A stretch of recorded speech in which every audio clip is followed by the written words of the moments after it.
नमस्कार दोस्तों। आज हम आपको एक ऐसी सच्ची कहानी सुनाने जा रहे हैं जो कड़वी चाय की तरह है, मगर जागरूकता के लिए बेहद जरूरी है। राजस्थान के अंटा कस्बे में कृष्ण कुमार ढाकड़ नाम के एक व्यक्ति ने न्याय न मिलने की पीड़ा को अपनी ताकत बना लिया। उन्होंने एक चाय की दुकान शुरू की जिसका नाम है 498 ए टी कैफे। जी हाँ, वही धारा 498 ए जिसके तहत उनकी पत्नी ने उनके ऊपर दहेज प्रताड़ना का केस दर्ज करवाया था।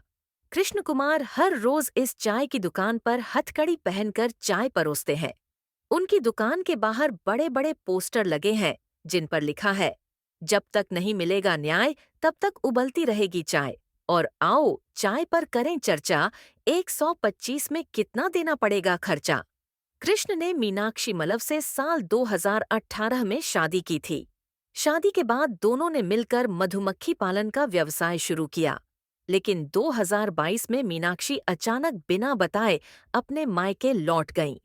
कुछ महीनों बाद मीनाक्षी ने कृष्ण पर भारतीय दंड संहिता की धारा 498 ए और धारा 125 के तहत केस दर्ज करवाया, जिसमें दहेज प्रताड़ना और गुजारा भत्ता की मांग की गई।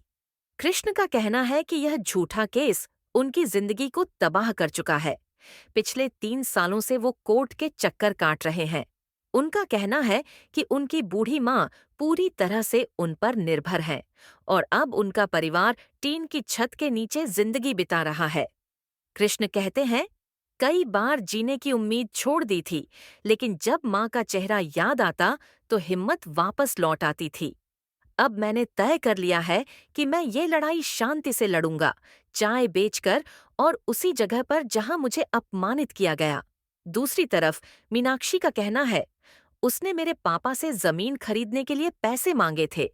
जब हमने मना कर दिया तो उसने मुझे मारा। मैं तलाक के लिए तैयार हूं, लेकिन मेरे नाम पर ले गए सभी लोन पहले चुकाए जाएं।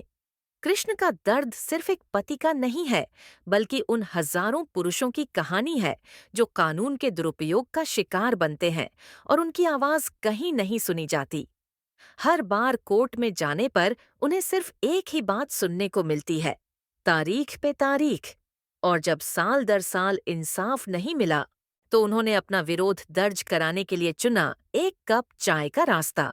अब उनकी चाय की दुकान एक प्रतीक बन चुकी है, कानून के नाम पर किए जा रहे अन्याय के खिलाफ एक शांतिपूर्ण और साहसी विरोध का। लोग उनकी दुकान पर सिर्फ चाय पीने नहीं आते, बल्कि चर्चा करने आते हैं कि आखिर समाज में क्या सही है, क्या गलत। क्या हम सच में कानून के नाम पर सबके साथ न्याय कर रहे हैं? कृष्ण कुमार की कहानी हमें ये सोचने पर मजबूर करती है कि क्या हम ऐसे मामलों को बस आंकड़ों और फाइलों की तरह देखेंगे, या फिर इंसानों की तरह महसूस भी करेंगे। अगर आपको लगता है कि कानून का दुरुपयोग नहीं होना चाहिए, अगर आपको लगता है कि हर पक्ष की बात सुनी जानी चाहिए, तो इस कहानी को लोगों तक जरूर पहुंचाइए। मिलते हैं अगली कहानी में।